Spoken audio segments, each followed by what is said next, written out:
Right. So, Zeke, one of the things that DA touched on is the fact that Blake Griffin, Andre Drummond now, the Pistons are due to pay those two guys about $300 million. Wow. That's interesting considering the way the league is headed.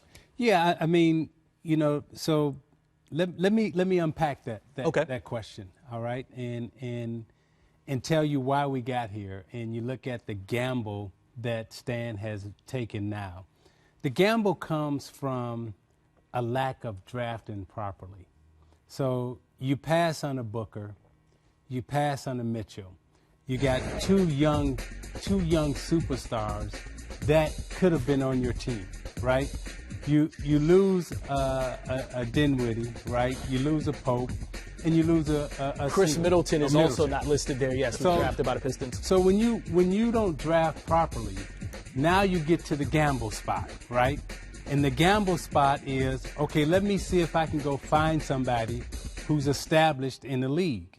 And once you go out to find somebody who's established in the league, he always comes with a very big salary, a big reputation, and now you've put together a team that is center heavy in terms of dollars, power forward heavy in terms of dollars, but the league, as we all see, is a point guard driven league. It is a perimeter league right now.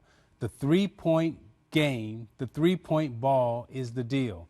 You just put together a team that all of your resources and money is centered around these two guys. Now, that's not to say that Drummond and Griffin aren't great players, because they're both all-stars. But will this fit? That's the gamble. The reason why you're in this gambling hully-gully situation is because you didn't draft properly. That's why we're here. Sam, Avery Bradley was a guy that is well thought of throughout the league at a good price with his $8 million salary for the Pistons. It seemed like it was a steal for them to get him. That didn't work out from a coaching standpoint in Detroit with Avery Bradley.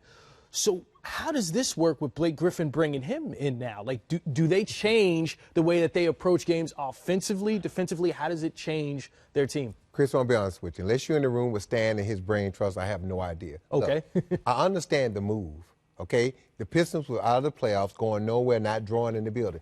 All of a sudden, you have a legit star player. And people forget, 3 years ago, Blake Griffin was in the conversation as one of the top 5 players in the NBA. And if he's healthy, when he's healthy, arguably he's one of the top 10 players. So the deal makes sense to me from that standpoint. But now, like Isaiah said, you got all your money in the 5 position, in the 4 position. Now, Blake Griffin is a multi-dimensional player. He can do a lot of things. Andre Drummond isn't. Okay, so now what are you going to put around Blake Griffin and Andre Drummond? And is Blake Griffin and Andre Drummond good enough to make the other ancillary players around them to lift their game up and make them better? Look, I played in Minnesota with Kevin Garnett. He was so good. We had one all-star in KG, and we were a playoff team because he made all of us role players much better. The question now for Detroit is, can those two guys, because now, other than Reggie Jackson. That's a great point. Other than Reggie Jackson, everybody else are going to be secondary ancillary players. Now, can they rise up and play well? Yeah, but it's going to take Blake and Andre playing at an unbelievable level, and Reggie Jordan when he comes back, Reggie Jackson, I mean, to lift the game of these other guys. And then if you're the Clippers, what I don't understand what DA is saying, well, they may keep DeAndre, they may keep Lou, one of them guys. Look, there's a term in golf. If you're going to lay up, lay up. Why hit a 5-iron that can possibly get you in trouble when I can hit a 7-iron and stay out of trouble? So once you trade Blake Griffin, DeAndre Jordan should be the next to go, and Lou Williams. Start over. And I think the fans in L.A., if you tell them we're going to rebuild, and if you look at the talent coming through the pipeline in the draft in the years to come, there are some talented players, and the draft is getting deeper and deeper with these young players. So and you can't miss in the draft. Absolutely, you can't miss. You can't miss. But it's going to be harder to miss because it's such. Look, I've been working with Adidas the last 2 summers, and with the high school kids. And if you look at the talent that's coming to the NBA in the next 5 years, it is unreal. So if you're the Clippers, go on and gut it, get as many first-round picks as you can, have all that cap space, and then sit back and say, come to me, free agents. I'm going to surround you with a lot of young, talented players, and you get the right fit of veterans, and then that rebuild won't take as long. But if it doesn't, I'm like Zeke, if this doesn't work in Detroit, then it's going to be, you think it's cold in Detroit now? It's going to be cold for a long time to come. Just look at Brooklyn when they gutted their team and tried to win a championship. Look, Stan's got to do what he's got to do right now. I get it. But this is a big gamble, but I also believe it's the only move he can make.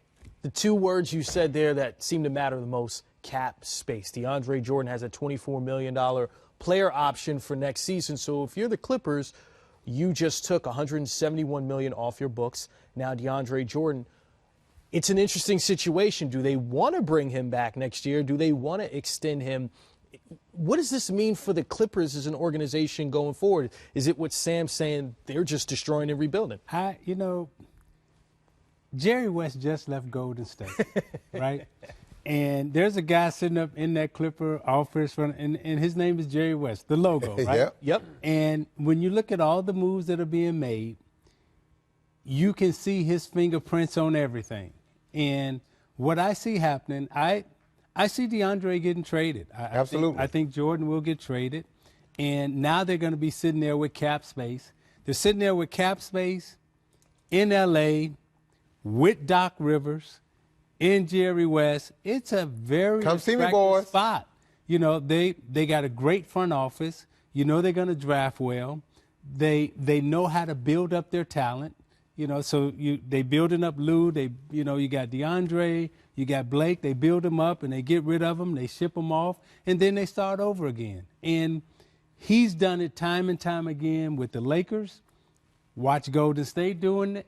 Now he's doing it with. But Zeke, let me ask you this: when you look at DeAndre Jordan and Lou Williams, it's something you said.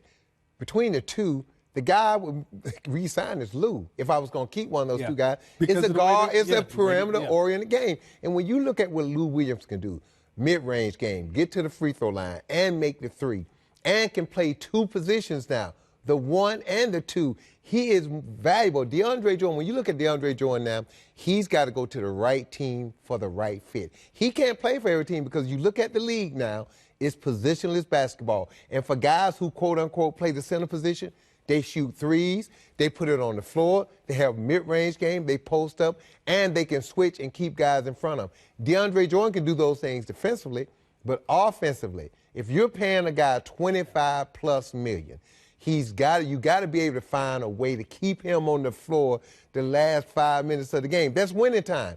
I can't have a guy making $25 million, 15% of my cap, and I can't play him in the fourth quarter. You can't do that for certain teams. But you look at what they get back in Tobias Harris. Right? Oh, love it. You look at a Gallinari when he gets healthy. I mean, the Clippers right now, their perimeter is nice. I mean, they got some nice pieces out on the perimeter. I mean, Bradley's a defender. Bradley's a stud, man. You got Harris. You got Lou. You got Gallinari coming back. You got the little point guard. So Doc has some pieces to work with, and Blake is averaging 23, 24 points a night, but Harris is averaging close to 18, 19 points a night. So you're really not losing much in terms of point production. And I think Tobias Harris is on the upswing. 24 years young. Yeah, I think he's on the upswing in this league. And he's one of these guys that's dependable. He's solid. He's not flashy. But he is a guy that you can win championships with. You can trust him in championship games. I'm not saying he's going to lead you to the championship. But I'm saying he's like a when I drafted Trevor Ariza, David Lee, Channing Frye, I looked at those guys and I said, can they play in championship moments? Can they produce? They don't have to be the carrier. And the answer was yes. Tobias Harris is one of those guys that if he's on a championship level team, he's going to be a contributor, and you can put him out on the floor. He'll make his free throws. He'll do the right things. He'll be a solid basketball player. If I'm the Clippers, Chris, I try to keep Tobias Harris, Avery Bradley. I will find my bigs in the draft. Why? Because the big men today, they're training different. They're playing like guards. They're handling the ball. They're on the perimeter passing. They're switching on to guards. They're shooting the three. They're putting it on the floor. I wouldn't go find a big that's already in the NBA. I go get my bigs in college, and I would sign those guys, Harris, Avery Bradley, Lou Williams, because those are your skilled position players. Go get your bigs in the draft, and then find the right free agent or two to come with that group, and all of a sudden your rebuild would be short-lived because you'll be back in the playoffs before you know it. It's interesting because Blake Griffin has expanded his ability to shoot from outside, shoot about 6 3-pointers a game now. Well, he's reacted to the trade via Twitter, and here you go, fellas. That doesn't seem to be on the negative or the positive side of things. It's just like, oh, I got traded. If you Blake Griffin, you going from L.A. to Detroit, I think you would be looking like that right about now.